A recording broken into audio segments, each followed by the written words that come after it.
masarap ang hindi mo ikaw tiyak.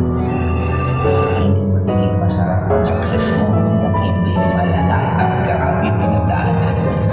Kung ano man ang meron sa'yo, isa lang importante yan.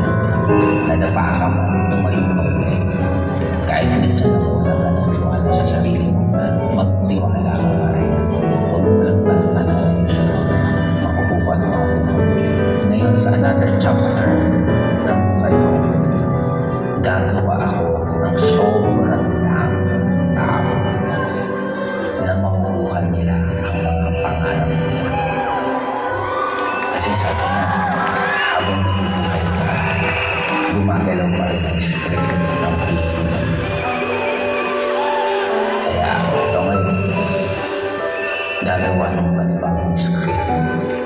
Nabubuhay ulit ng matagal na nagpahinga at nagulog ni Joseph. Isang script na hindi ko kailangan ng kape para gumising. Hindi ko kailangan ng sobrang daming tulog para magpahinga. Ito yung script na katulad ng nagsisimula ako.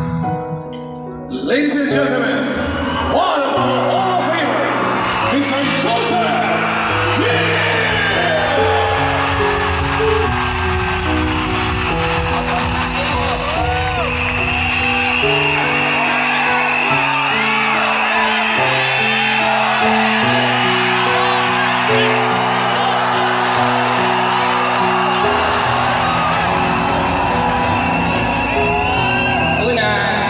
Gusto ko munang sabihin sa stage na to at putulin ang hindi matapos-tapos na chismis.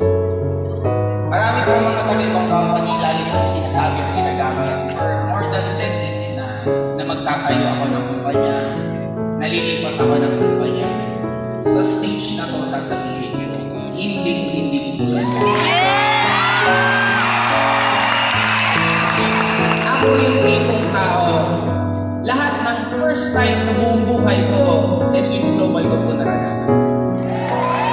First travel, local, international, first car, first SUV, lahat ng first time ko, dito ko naranasan, bakit ko iiwan ang kumpanyang ito. Sabi sa akin, kumusta event nyo? Parang hindi nyo napuno. Tingnan nyo palibot natin. Hindi ko nakikita na kulang to. Nakikita ko, ito yung mga bakanting upuan ang pupuno dyan kayo pagdating ng oras. Maaasahan pa natin sa susunod ng event ng company, umaapaw tayo.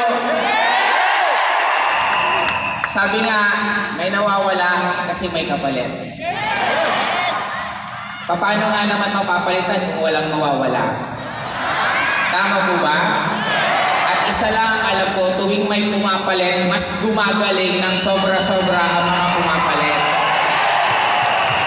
Sa ngayon, sa kwento ng buhok ko, first time ko pong magsasalitang ganito ang buhok ko kasi ito po yung sign ng bagong chapter ng buhay ko. Ito po ang day 1 ko sa kumpanyang ito.